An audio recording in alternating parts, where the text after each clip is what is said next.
So what the steps that the church can take to curb these rising cases of child labor? The church, number one, should advocate for the rights of children, should always emphasize on the rights of children. If you're a school year and you're studying, you should be able to be given what? Rest. If you're a child, how they're going to advocate for the rights of children is whereby if you meet a child, you are a pastor, you are a priest, you meet a child on the way and it is during school hours, you ask them why they are not at school. You go somewhere to be attended, like I've told you about the mechanic, and then you find there's a child who's attending to you or is there to help. You ask them, why are you not in school? This child should go to, you're advocating for the rights of the children. It also facilitates legal clinics that take up court cases on child abuse. In case you find a child is employed, you're supposed to take that person who's employed the child to where? To court.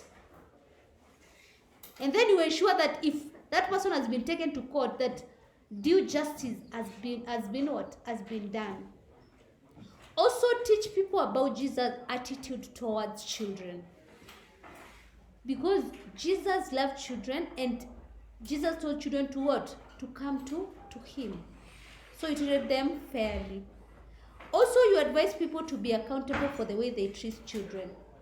If you see someone who's mistreating their child, yes, or who's giving the child a lot of work, or asking them to go do chores or do work for income, you do what? You guide them.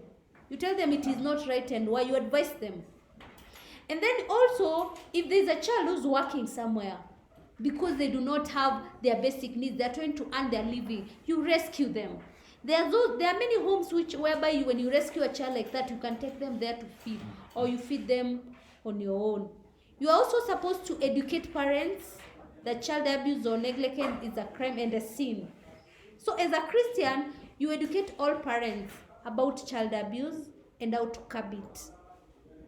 You also speak out against child abuse, and you'll be a good role model.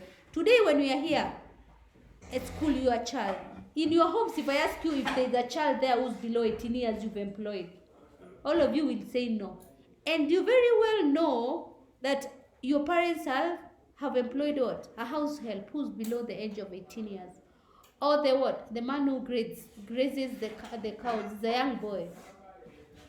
Or even when we are telling you to be a good role model, is whereby you tell your parents that this is not right.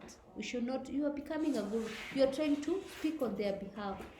And when you are old like me, you don't employ what? A child. Even if they offer cheap labor, you don't do it.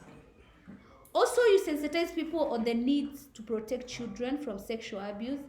In case you hear a child is being abused, you tell people they should speak against it and protect the children. You also educate people on labor laws, because labor laws says that in order for you to be employed, you should be 18 years and above.